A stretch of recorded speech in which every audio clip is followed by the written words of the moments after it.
Everyone, welcome to my YouTube channel Anchal Chaudhary study motivation.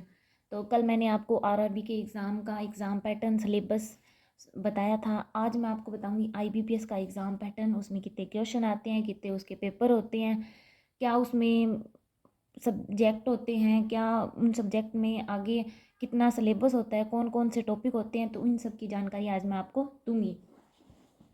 तो IBPS सबसे पहले तो मैं बताती हूँ आईबीपीएस की फुल फॉर्म। आईबीपीएस की फुल फॉर्म होती है institute of banking personal selection. Institute of banking personal selection, ठीक है। तो आईबीपीएस में भी जैसे आरआरबी में क्लरिकल और पीओ दो एग्ज़ाम होते थे, इसमें भी सेम वही बात है भी, क्लरिकल और पीओ, प्रोबेशनरी ऑफिसर और क्लरिकल पोस्ट, दो एग्ज़ाम होते हैं। दोनों में प्री और मेंस होता है, इंटरव्यू का कोई प्रोसेस नहीं होता। प्री में 3 सब्जेक्ट होते हैं और मेंस में 4 सब्जेक्ट होते हैं। दोनों का सिलेबस एकदम सेम है, बस वही जैसा कि आरआरबी में फ़र्क था, अभी क्लरिकल का पेपर थोड़ा इजी होता है और पीओ का थोड़ा हार्ड होता है। इसी प्रकार इसमें भी क्लरिकल का पेपर थोड़ा इजी होता है और पीओ का थोड़ा मतलब हार्ड हो जाता है, थोड़ा लेवल का फ़र्क होता है। तो दोनों का मैं इकट्ठा ही पहले आपको बता देती हूँ। फिर पहले होता है प्रीलिम्स। प्रीलिम्स में इसमें 3 सब्जेक्ट आते हैं। 3 सब्जेक्ट कौन कौन से हैं? मैथ, रीजनिंग एंड इंग्लिश, ये 3 सब्जेक्ट आते हैं, ठीक है।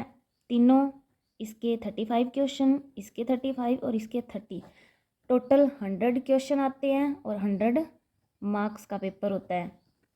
और इसमें आपको 60 मिनट मिलते हैं प्रीलिम्स के एग्ज़ाम में।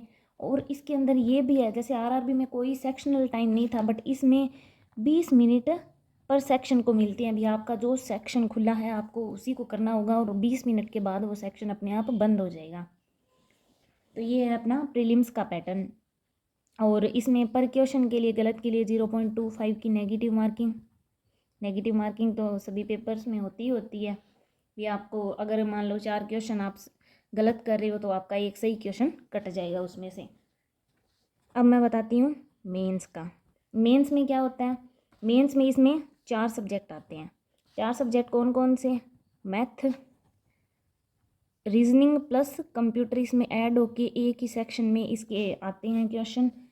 उसके बाद English and then GA, general awareness, इसमें बैंकिंग भी आ जाती है, करंट अफेयर्स, जो भी सारा कुछ आ जाता है।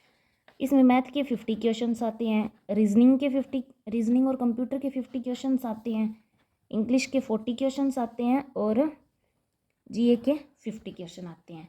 तो टोटल नंबर ऑफ क्वेश्चंस होता है 190 क्वेश्चंस और 200 नंबर का पेपर होता है। और इसके लिए टाइम भी फिक्स है, जैसे प्री में सेक्शनल टाइम है उसी प्रकार मेंस में भी सेक्शनल टाइम है। तो इसमें मैथ्स के लिए मिलते हैं 45 मिनट, रीजनिंग एंड कंप्यूटर के लिए भी 45 मिनट और इन दोनों में 35 मिनट। ओके, तो ये टोटल कितना हो गया? 160 मिनट्स। इतना टाइम मिलता है अपने को मेंस के पेपर में।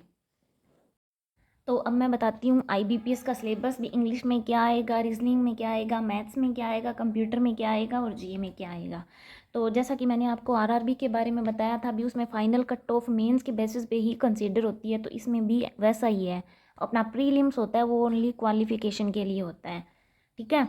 तो अपने करते हैं स्टार्ट। इंग्लिश है, इंग्लिश में antonym, सिनोनियम, word formation, spelling error, sporting error, idioms, direct indirect speech, active and passive voice, theme detection, passage completion and rearrangement, ये 11 टॉपिक अपने को मिलते हैं इंग्लिश में। इनको अपने को अच्छे से लर्न करना होता है। उसके बाद अपने आते हैं रीजनिंग पे। रीजनिंग में analogy, classification, word formation, statement conclusion, statement and assumption, statement and argument, coding decoding, blood relation, alphabet test, series test, number ranking and time sequence, input output, seating arrangement, circular भी आते हैं, tabular भी आते हैं, series test, odd one out and miscellaneous test. तो reasoning वैसे अपने देखें तो बैंकिंग के सभी एग्ज़ाम में रीजनिंग और मैथ्स का सिलेबस लगभग सेम रहता है, बस थोड़ा सा क्या होता है, क्वेश्चंस का फ़र्क होता है, लेवल का फ़र्क होता है भी। जैसे जैसे अपने लेवल बढ़ता जाएगा, जैसे आरआरबी का पहले आता है भी उसका लेवल थोड़ा सा ठीक होता है, उसके बाद आईबीपीएस का आरआरबी से अच्छा होता है, फिर उसके बाद एसबीआई आता है, एसबीआई का आईबीपीएस से अच्छा होता है, फिर आरबीआई का एसबीआई से अच्छा होता है। तो ऐसे होता है भी आगे आगे जैसे जैसे अपने बढ़ते जाएंगे वैसे वैसे अपने को लेवल का फ़र्क देखने को मिलेगा। अब आते हैं मैथ्स में। मैथ्स में ratio and proportion, average, time work, speed, distance and time, mixture, alligation, percentage, partnership, clocks, area and volume, 2D और 3D का।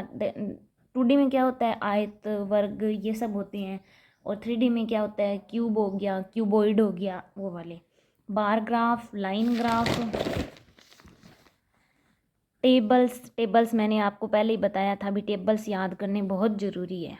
चाहे इसमें ये हो ना हो टॉपिक, फिर भी टेबल आपको हर एक कैलकुलेशन में बढ़िया आपको हमेशा सपोर्ट करेंगे। Height and distance, simple and compound interest, equation, probability, profit and loss, mensuration, data interpretation and pie chart, ये सारे अपने टॉपिक हैं मैथ्स के। उसके बाद आते हैं कंप्यूटर पर। कंप्यूटर में वही सेम टॉपिक है, basic of hardware and software, operating system, internet. MS Office में अपने को 3 पता है, MS Word, Excel and PowerPoint, ये तीनों आएंगे। हिस्ट्री ऑफ कंप्यूटर, डेटाबेस और database basic, security tool and virus. इसमें हैकर, क्रैकर वगैरह सारे सब कुछ शामिल हो जाएगा। तो कंप्यूटर को इतना हार्ड नहीं है, बस ये थोड़े ही टॉपिक है, तो इनको अपने अच्छे से रीड कर लेंगे। उसके बाद आता है जीए, जनरल अवेयरनेस में पहला तो करंट अफेयर्स तो किसी भी एग्ज़ाम के लिए अपने को ऐसा सोचने की ज़रूरत ही नहीं है, अभी बस अपने पढ़ते चलो। Indian financial system, history of bank and recent credit and monetary policies, तो ये है अपना जीए का सिलेबस। तो इतना सा सिलेबस था आईबीपीएस का। आई होप आपको सभी को मेरी वीडियो पसंद आएगी। अगर आप चैनल पे नए हैं तो प्लीज़ चैनल को सब्सक्राइब करें। Thank you.